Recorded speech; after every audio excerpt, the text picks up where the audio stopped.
शहर की लुगाई गांव को आई। मधु शहर में रहने वाली पढ़ी लिखी मॉडर्न लड़की है। वो और पवन साथ कॉलेज में पढ़ते थे। धीरे धीरे उन दोनों में प्यार हो गया। पर पवन गांव में रहने वाला एक साधारण सा लड़का है। मधु के पिता हमेशा उसे ये बात कहकर ताना देते हैं। तुम वहां गांव में कैसे एडजस्ट करोगी? शादी करके तुम गांव तो चली जाओगी, पर अपनी सारी मॉडर्न सोच और चीजें यहाँ शहर में ही रख कर जाना। ये सुनकर मधु को बहुत गुस्सा आता है। तो क्या हुआ अगर वो लोग गांव के हैं?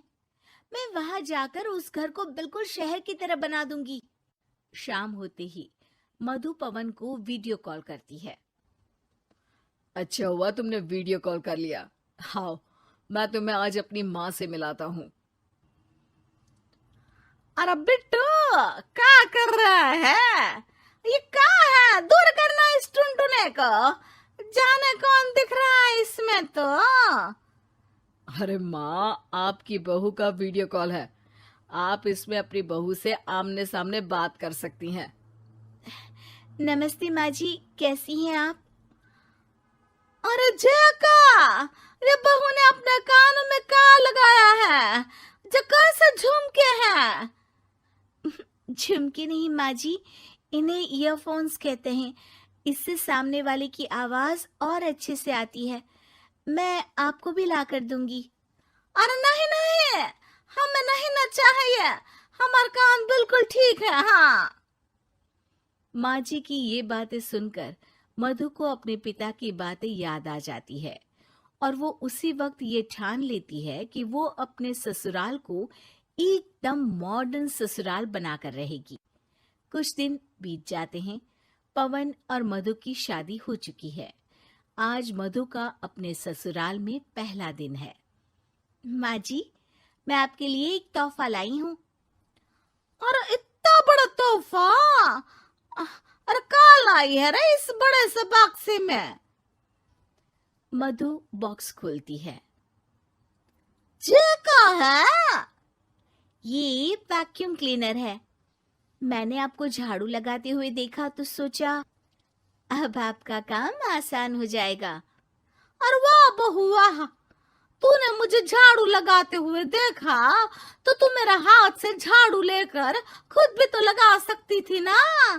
पर नहीं, तूने तुझे मशीन लाकर मेरे हाथ में दे दी कि यह काम हमेशा मैं ही करूं। ये आजकल की शहरी छोरियां बिल्कुल नहीं बदलेगी। मधु को मन ही मन गुस्सा आता है, पर फिर भी अपना गुस्सा भूलकर मधु माँ जी को वैक्यूम क्लीनर इस्तेमाल करना सिखाती है।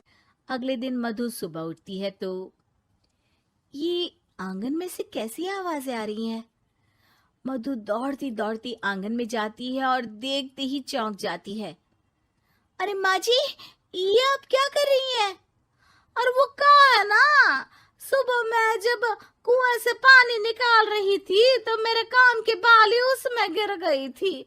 तो ये तेरा वैक्यूम ना सारी चीजें अपनी तरफ खींच लेता है ना, तो मेरी बाली भी तो निकाल ही देगा। उसी की कोशिश कर रही हूँ, पर न जाने क्यों अब ये चालू ही नहीं हो रही तेरी मशीन। अब वो चालू होगी भी नहीं। पर अब कुएं में से पानी निकाल क्यों रही थी? अरे कमाल करती हो ना बहू। पीने के लिए पानी क्या तेरे मायके से लाऊं मैं? अरे कुएं से ही तो निकालना पड़ता है। हाँ, पीने के लिए पानी, और वो भी कुएं से। मधु दिमाग लगाती है और थोड़ी ही देर में घर में वाटर प्यूरिफायर लगवा देती है। ये देखिए माँ जी, इसमें बस एक बार पानी भर देंगे तो नल में पानी साफ होकर बाहर आएगा। अरे वाह रे बहू, ये तो बहुत ही बढ़िया चीज है। रात हो जाती है।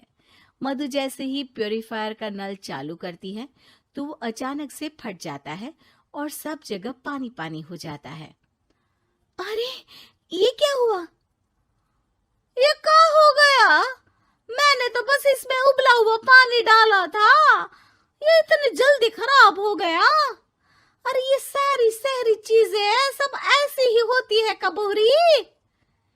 क्या आपने इसमें उबला पानी डाला था? हाँ तो फिर पानी तो तभी साफ होगा ना जब उसे उबालेंगे। ये मशीन का कोई जिन है जो हमने जो बोला वो कर देगी है? मधु को बहुत गुस्सा आता है। इस तरह तो मेरा अपने ससुराल को मॉडर्न बनाने का सपना अधूरा ही रह जाएगा। नहीं, मैं इस तरह से हार नहीं मान सकती। थोड़े ही दिन में मधु पूरे किचन को मॉड्यूलर किचन में बदल देती है। अरे वाह बहुआ, इतनी सारी अलमारियां! माँ जी मॉड्यूलर किचन देखकर बहुत उत्सुक हो जाती है। ये बक्सा का है। बहू ने शायद गलती से इसे यहाँ रसोई में रख दिया है, पर है तो ये बहुत ही बढ़िया। अगले दिन सुबह। और मायरी का हो गया, मैं तो बर्बाद हो गई। मेरी सारी पूंजी जलकर राख हो गई। हे राम, अब मैं क्या करूं? माँ जी की रोने की आवाज सुनकर मधु दौड़ी दौड़ी किचन में आती है और इतना धुआं देखकर घबरा जाती है।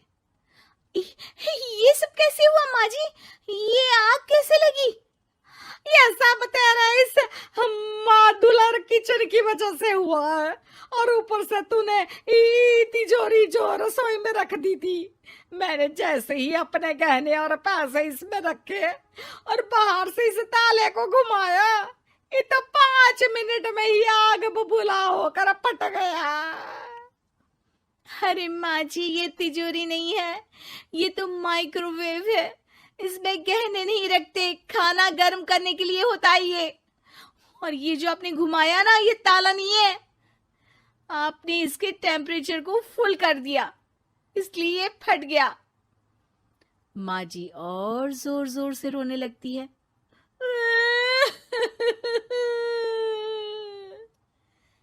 मधु सर पीट लेती है और कसम खाती है कि अब ससुराल को मॉडर्न बनाने की कोई कोशिश नहीं करेगी। मुझे माफ कर दीजिए माँ जी, आप जैसी हैं वैसी ही ठीक है। मधु को अपने पिता की कही बात याद आ जाती है और मधु वापस घर और किचन को पहले जैसा ही कर देती है।